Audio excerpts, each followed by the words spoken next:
vamos a continuar con el segundo video del último tema del curso, donde vamos a hablar del operador normal. Esta ya es una clasificación. Decíamos entonces que una de las aplicaciones que le vamos a encontrar al operador adjunto que vimos en el video anterior, pues es precisamente que lo vamos a utilizar para decir si un operador es normal o no es un operador que podamos llamar de tipo normal, y que también vamos a utilizar el adjunto cuando hablemos de la siguiente clasificación. Entonces vamos a concentrarnos en este video en cuándo vamos a decir que un operador es normal. Y entonces, como siempre, en el marco de un espacio vectorial lo vamos a llamar B, y que además este espacio va a tener definido un producto interior y un operador de tipo lineal. Vamos a decir que T es un operador normal si se cumple esta condición, así como se ve de sencilla. Habla de composiciones del operador T en cuestión con su respectivo adjunto. Entonces, por eso les decía, para hablar o validar si un operador es de tipo normal o no, nosotros necesitamos conocer su adjunto. Si yo conozco el adjunto del operador T, entonces lo que voy a hacer es evaluar la composición, primero en este orden, donde es el adjunto con el original y después el original con el adjunto.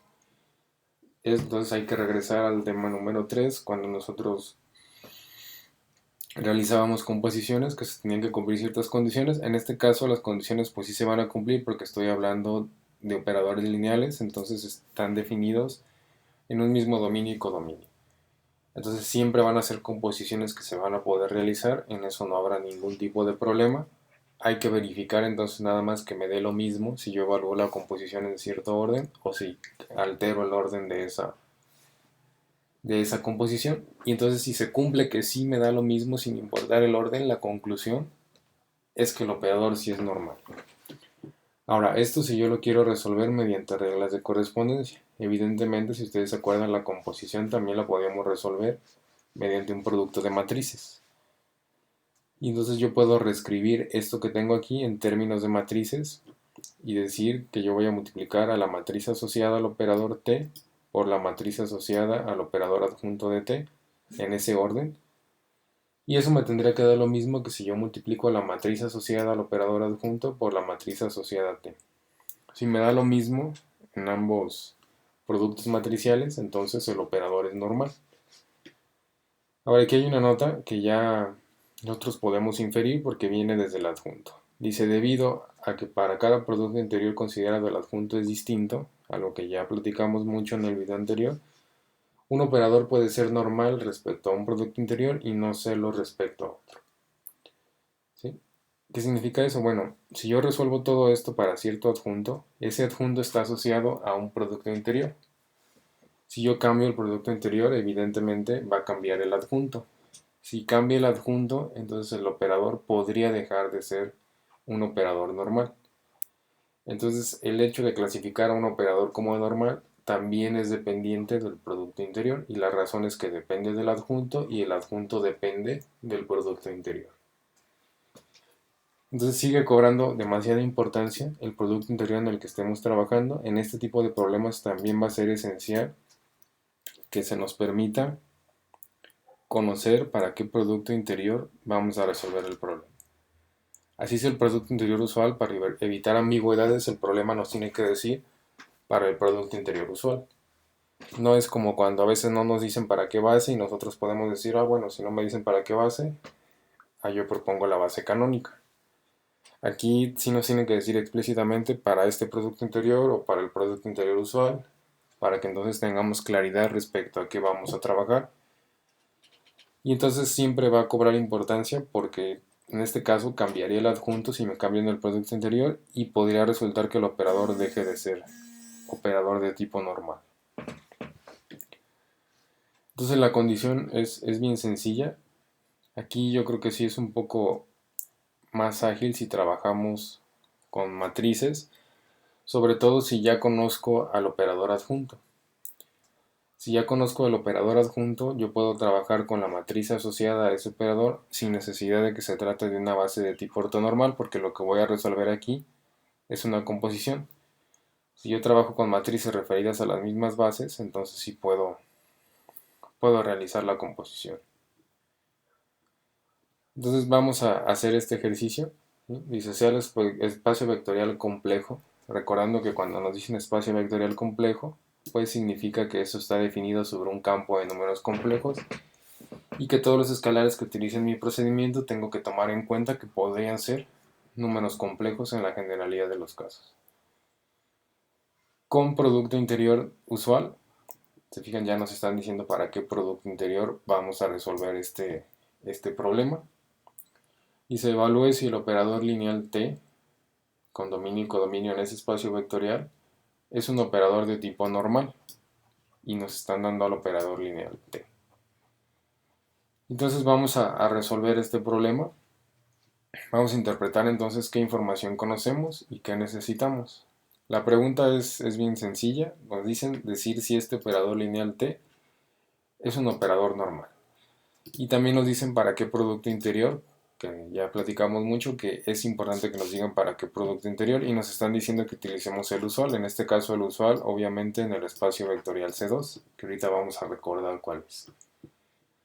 ¿Qué condición tendríamos que evaluar para decir si esto es normal o no? Pues la condición que acabamos de platicar, que es esta. Que para que la podamos evaluar entonces necesitamos conocer al operador adjunto de ese operador T en este caso. Y entonces nuestro problema primero consiste en encontrar ese operador adjunto y después evaluar esta condición para establecer si el operador es normal o no es un operador normal. Entonces, ¿qué información tenemos para hacer todo esto? Bueno, sabemos que estamos en el espacio vectorial C2, ¿sí? Nos están dando completamente definido al operador lineal con dominio y codominio en ese espacio vectorial C2. Con esta información, y nos dicen además que utilicemos el producto interior usual, nosotros podríamos encontrar la regla de correspondencia del operador adjunto, ¿sí? Y entonces, encontrado el operador adjunto, ya podríamos evaluar esta condición sin ningún tipo de problema, ¿sí? Esta condición, que aquí la reescribimos, es lo que tenemos que satisfacer para poder decir que un operador es normal. No la podemos evaluar todavía porque necesitamos entonces conocer al operador adjunto. Y para conocer el operador adjunto entonces decíamos que hay dos caminos. Uno es mediante reglas de correspondencia y otro es mediante matrices. Entonces nosotros tenemos que decir qué camino nos conviene para poder encontrar a ese operador adjunto. Si yo me voy a la información que me están dando, decíamos que para poder utilizar matrices tenemos que tener la posibilidad de proponer la base canónica como una base ortonormal del problema. Y que eso se cumplía de manera directa cuando estoy hablando de bases de tipo canónico. Es decir, en este caso yo podría proponer la base canónica del espacio vectorial complejo C2. Y como puedo utilizar, o me están pidiendo utilizar el producto interior usual en C2, entonces esa base resulta que sí es ortonormal. Significa que para encontrar aquí al operador adjunto de T, lo más conveniente o lo más rápido y más sencillo sería utilizar matrices asociadas al operador. ¿Qué es el camino que vamos a utilizar? Entonces proponemos a la base canónica, vamos entonces a utilizar este procedimiento mediante matrices. ¿Por qué? Porque podemos utilizar a la base canónica y el producto interior usual me garantiza que esa base es ortonormal. Y de todos modos lo vamos a validar para que después lo tomemos como regla en cualquier espacio vectorial de números complejos. Ya en el video anterior hicimos la validación para reales, entonces la base canónica de R3 para el producto interior usual en R3 es una base ortonormal. Lo mismo pasa con C2, espacio vectorial complejo C2, entonces vamos a hacer aquí la validación y después en otro problema ya pueden ustedes decir de forma directa, estoy utilizando producto interior usual en C2, puedo proponer a la base canónica como una base ortonormal. Entonces proponemos esta base canónica recordando que estamos en un espacio vectorial complejo. Entonces esta es la base vectorial del espacio vectorial complejo C2. Si fuera espacio vectorial real C2, recuerden que esta base tendría que tener 4 elementos, añadiendo los vectores i, 0 y 0, i. Entonces estamos en un espacio vectorial complejo, lo cual implica que los escalares que van a multiplicar estos vectores de la base son números complejos. Y con eso yo puedo generar cualquier vector de un par de números complejos. Entonces proponemos esta base ¿sí? Vamos a revisar que sea ortogonal y que sea ortonormal para el espacio vectorial, para el producto interior usual. Recordamos entonces que el producto interior usual en complejos es bastante similar al de números reales, con la propiedad de que todos los segundos miembros o los miembros del segundo vector que vamos a estar multiplicando vamos a trabajar con el conjugado y no nada más vamos a multiplicar el número así como está. Es decir, para el primer caso sería Z1 por W1, pero vamos a conjugar a W1. Y Z2 por W2 y vamos a trabajar con el conjugado de W2. Entonces vamos a revisar que sea ortonormal. Les digo, esto nada más se va a hacer en este problema. En otros, si ya tienen producto interior usual, ponen base canónica y esa base canónica es ortonormal. Para revisar que esta base sea ortonormal, entonces ya hemos dicho muchas veces, primero tenemos que estar seguros que sea ortogonal. En este caso nada más tengo una base de dos vectores, B1 y B2, así se les llamó acá arriba. Y entonces solamente hay un producto interior que podríamos evaluar, B1 con B2. Lo evaluamos con la regla de correspondencia que tenemos aquí. En este caso los conjugados, pues sería conjugado de un número real, es el mismo número real. Me quedaría 1 por 0 más 0 por 1, si son ortogonales. Adicionalmente, para poder decir que la base también es ortonormal, tengo que estar seguro que todos los vectores que la componen sean vectores de tipo unitarios, es decir, con normas iguales a 1. Es decir, la norma de B1 igual a la norma de B2, las dos iguales a 1. Entonces, para B1 es el producto interior de B1 consigo mismo, elevado a una potencia de un medio, este es B1. Y entonces me quedaría 1 por el conjugado de 1, que sigue siendo 1, al cuadrado y la raíz de ese número, entonces nos queda 1. Mismo caso para B2, es la misma operación que nos va a resultar al final, entonces concluimos que sí, que los vectores que componen a esta base son unitarios, entonces además de ser una base ortogonal, es una base ortonormal. Y al ser una base ortonormal, entonces ya podemos utilizar esta propiedad. Y si yo obtengo la matriz asociada al operador y le hago la operación de conjugación-transposición, voy a obtener a la matriz asociada al adjunto. Entonces obtengo primero a la matriz asociada al operador. ¿Cómo la voy a obtener? Pues puedo hacer el mismo procedimiento. Como esta es la base canónica, ese procedimiento simplificado que hemos usado muchas veces, sobre todo en el tema número 3 y que recordamos en el video anterior, donde decíamos que como renglones colocamos a los términos del vector que tenemos aquí como imagen de un vector cualquiera, y como columnas pues vamos a asociarlas a cada una de las variables de las cuales depende la regla de correspondencia. En este caso tengo 4 para Z1 y 3i para Z2. Pongo 4 y 3i. Y en el segundo renglón tengo 3i para Z1 y 4 para Z2. Entonces coloco eso como segundo renglón. Esta entonces es la matriz asociada al operador T. Vamos entonces ya a utilizar la propiedad que si yo tomo esta matriz asociada al operador y obtengo su conjugada transpuesta, lo que voy a obtener es la matriz asociada al operador adjunto. Y entonces sustituyo, esta es la matriz original asociada al operador adjunto y aquí ya tiene indicado que lo que vamos a hacer, perdón, al operador lineal T, tenemos indicado que lo que vamos a hacer es obtener su conjugada transpuesta. En este caso, a diferencia del último ejercicio del video anterior, aquí sí tengo números complejos. Entonces sí voy a conjugar y transponer. Recordando que es lo mismo si primero conjugo y luego transpongo, a que si primero transpongo y luego conjugo, es exactamente lo mismo.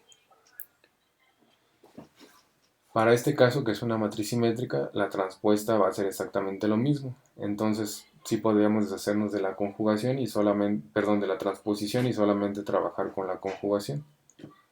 Y entonces solamente tendremos conjugado del número real 4, sigue siendo 4, conjugado de 3i menos 3i, aquí también nos quedaría menos 3i y finalmente 4. Y esta entonces ya sería la matriz asociada al operador adjunto. A partir de esta matriz ya podríamos encontrar la regla de correspondencia del adjunto si multiplicamos por un vector, por ejemplo, z1, z2, que coordenadas en base canónica pues sería z1 y z2. ¿Por qué no la vamos a obtener? Porque en realidad no la están pidiendo de forma directa en el problema. El problema lo que nos preguntan es si este operador es normal. Y sí, para saber si es normal tendremos que pasar por el adjunto. Pero si yo resuelvo este problema solamente empleando matrices, no tengo que conocer explícitamente la regla de correspondencia del adjunto. ¿Por qué? Para decir entonces que el operador sea normal, tendría que evaluar la composición en distinto orden del operador original con su adjunto. Pero si yo lo veo en términos de matrices, porque sabemos que la composición la podemos relacionar, como comentábamos en las diapositivas, la podemos relacionar con el producto de matrices. Y aquí entonces esta composición la podemos ver. Bueno, aquí está intercambiado el orden. Este de aquí tenemos que es el operador adjunto por el operador original. Lo podemos trasladar a la matriz asociada al operador adjunto por la matriz asociada al operador original. Y después intercambia el orden del producto de matrices. Matriz asociada al operador T por la matriz asociada al operador adjunto. Y tengo que llegar a lo mismo de ambos lados de la igualdad. Entonces ya no hay necesidad. Si yo ya conozco la matriz asociada al operador, que es esta de acá, y conozco la matriz asociada al operador adjunto, es más sencillo que ya mejor lo resuelva mediante matrices, en lugar de encontrar la regla de correspondencia del operador adjunto y hacer las composiciones. La conclusión tendría que ser la misma, pero va a ser más sencillo que lo resolvamos mediante matrices. Entonces hacemos la sustitución, así como está expuesta en la igualdad, y vamos realizando los productos. En este caso tendría esta que es la matriz asociada al operador adjunto por la matriz asociada al operador, y aquí lo mismo pero intercambiando el orden. En la generalidad de los casos sabemos que el producto de matrices no es conmutativo, pero también sabemos que hay subconjuntos de matrices que si yo restringo la estructura de la matriz podría llegar a un subconjunto en el que la operación multiplicación de matrices sí sea conmutativo. Entonces sí es importante revisar que se cumpla esta propiedad y no por el hecho de que sean matrices yo diga, ah, no es conmutativo, porque podría ser que para estas en particular sí lo sea. Entonces realizamos el producto, tendría 4 por 4, recordando que es renglón 1 por columna 1 para la posición 1, 1 de la matriz ya resultado. Aquí tendría menos 3i por 3i, me quedaría menos 9i cuadrado. Primera columna me paso al segundo renglón, perdón, primera renglón me paso a la segunda columna, tendría entonces 12i menos 12i, que es este término de aquí. Me paso al segundo renglón y me voy con la primera columna, aquí tendría menos 12i más 12i, que es este de aquí. Me quedo en la segundo renglón, perdón, y me voy a la segunda columna. Aquí tendría menos 9i cuadrado más 16, que es este término de aquí. De este lado hago lo mismo. Primero es primer renglón por primera columna. Tendría 16 menos 9i cuadrado. Me cambio de columna. Tendría menos 12i más 12i. Me cambio de renglón en la primera matriz y voy con la primera columna de la segunda. 12i menos 12i, que es este término de aquí. Y me cambio de columna a la segunda matriz. Me quedaría menos 9i cuadrado más 16. Ahora, tomando en cuenta que i al cuadrado es igual a menos 1, esto que tengo aquí lo puedo reescribir como 16 más 9. Este término y este término nos damos cuenta que se hace 0, se cancela. Y aquí tendría menos 9i cuadrado que voy a reescribir como 9, utilizando esa misma propiedad que i al cuadrado es igual a menos 1, más 16. Haciendo uso de esa misma propiedad, aquí tendría 16 más 9. En el miembro 2, 2 tendría 9 más 16 y estos dos, igual forma en la matriz anterior, se cancelan. Realizando las sumas, pues efectivamente me doy cuenta que ambas matrices son diagonales y que en la diagonal principal tienen el número 25. Entonces se cumple la propiedad necesaria para poder establecer que este operador es normal. La conclusión es pues precisamente que este operador t sí es un operador normal. Basta un signo o un número que sea distinto para establecer entonces que t no es un operador de tipo normal para ese producto interior y para ese operador adjunto. Entonces algunas propiedades que podemos establecer de operadores normales, de todas ellas la más interesante es la 3. La 1, pues de forma muy sencilla vamos a decir, si yo tengo un vector b, yo encuentro su imagen respecto a t, y encuentro su norma, esa norma va a ser exactamente igual a que si encuentro la norma de la imagen del mismo vector, pero ahora respecto al adjunto del operador. Entonces esto se va a cumplir para cualquier vector del espacio vectorial. Las normas entonces de las imágenes van a ser iguales independientemente si la imagen es para la transformación, para el operador original o para el operador adjunto. Otra propiedad también muy interesante que la podríamos inferir si lo vemos mediante matrices es que, bueno, si B es un vector característico del operador lineal T, esta es la condición para que podamos llamar a un vector característico y a un valor característico. Entonces los valores característicos y vectores característicos del operador adjunto van a ser iguales. Solamente hay una condición, que el valor característico va a ser el conjugado del valor característico del operador original. ¿Qué significa eso? Que si ya conozco los valores y los vectores característicos del operador T, podría inferir cuáles son los valores y vectores característicos del operador adjunto. Los vectores van a ser los mismos, pero el valor característico voy a trabajar con el conjugado de cada uno de los valores de T. Esa sería la segunda propiedad. Y de la tercera, que podemos derivar muchas cosas, ¿sí? Nos dice si B1 y B2 son vectores característicos del operador T, correspondientes a los valores. En este caso se está suponiendo que existen dos valores, dos vectores y dos valores. Y además nos dicen que los valores característicos son distintos entre ellos. ¿Por qué? Porque nosotros ya resolvimos muchos problemas en los que no necesariamente los valores característicos son distintos. Al ser valores característicos, pues son raíces de un polinomio que conocemos como el polinomio característico, y sabemos que una raíz de un polinomio puede tener una multiplicidad 2, 3, dependiendo de la naturaleza del polinomio. Entonces pueden ser valores característicos que sean iguales. En este caso estamos hablando de valores distintos.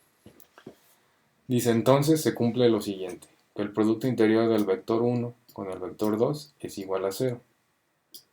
Aquí de forma implícita nos están diciendo muchas cosas. Si el producto interior de B1 y B2, que son los vectores característicos, es igual a 0, pues me están diciendo que los vectores B1 y B2 son ortogonales. Y también platicábamos, bueno, si son ortogonales, significa que son linealmente independientes. Recordando que dos vectores que sean ortogonales siempre van a ser linealmente independientes, dos vectores que sean linealmente independientes no necesariamente son ortogonales. Pero si son ortogonales, son linealmente independientes. Entonces eso significa que yo puedo sumar sus dimensiones, y aquí tendría entonces que la dimensión del espacio vectorial 1 más la dimensión del espacio vectorial 2 van a igualar a la dimensión del espacio en el que estoy trabajando, en el supuesto de que este espacio sea de dimensión 2, que por eso obtuve dos valores característicos. ¿Y qué podría concluir con eso? Bueno, que este operador entonces siempre se va a poder diagonalizar. Siempre vamos a poder encontrar una matriz asociada al operador referida a una base formada por los vectores característicos, y esta matriz va a ser diagonal, y en la diagonal principal tiene los valores característicos. Además vamos a recurrir a este teorema porque nos va a permitir entonces que nosotros hablemos del teorema espectral, ya que lleguemos al tema del teorema espectral, que solamente aplica entonces para operadores que sean de este tipo, operadores normales. Entonces vamos a concluir aquí este video. Ya en el siguiente video lo que vamos a hacer es platicar de clasificación de operadores normales en varios tipos, que decíamos que podemos relacionar con una clasificación de matrices que se ve en la asignatura de álgebra.